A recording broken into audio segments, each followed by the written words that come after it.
Heç şübhəsiz ki, 2020-ci ildə Türkiyə və Azərbaycanın nümayiş etdirdiyi siyasi birlik yalnız iki ölkənin də yox, bütün Türk coğrafiyasının özünə inamının formalaşması üçün mühüm mərhələ sayıla bilər.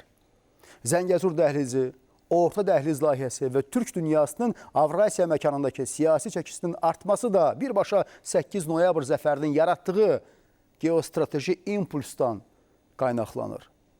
Qarabağın azadlığı isə Türk dünyasının birləşməsi və dirçəlişi siyasətinin ən mühüm dayaqlarından birinə çevrilib. Karabağ'ın azadlığa kavuşması sadece Azerbaycan için değil, Türk dünyası için de büyük bir gurur vesilesidir. Azerbaycan ordusunun Karabağ toprağında attığı her adım, istiklal ve izzet uğruna dökülen her damla kan, Türk dünyasının tarihinde birer şeref nişanesi olarak ortak tarihimize altın harflerle yazılmıştır.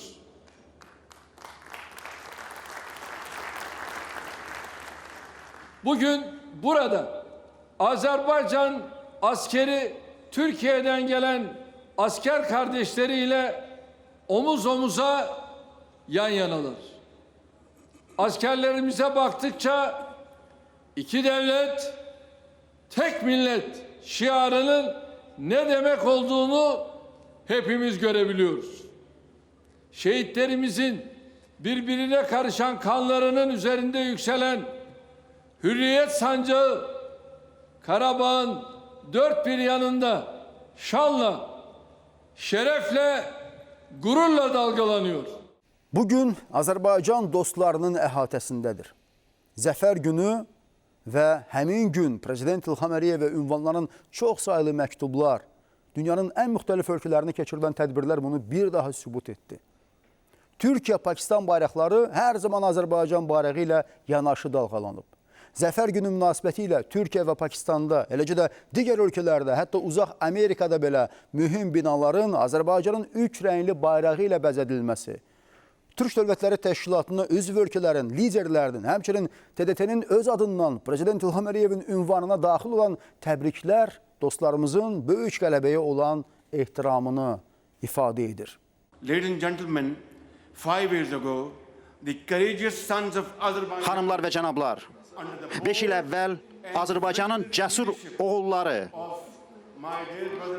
əziz qardaşım, Prezident İlham Əliyevin qətiyyətli və uzaq görən rəhbərliyi altında tarixin çağırışına qalxdılar.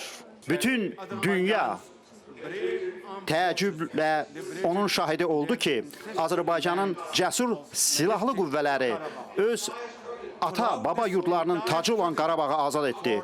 Torpaqların azadlığı uğrunda bütün mübarizə dövründə Pakistan, qardaş Azərbaycanın yanında bir qaya kimi dayandı.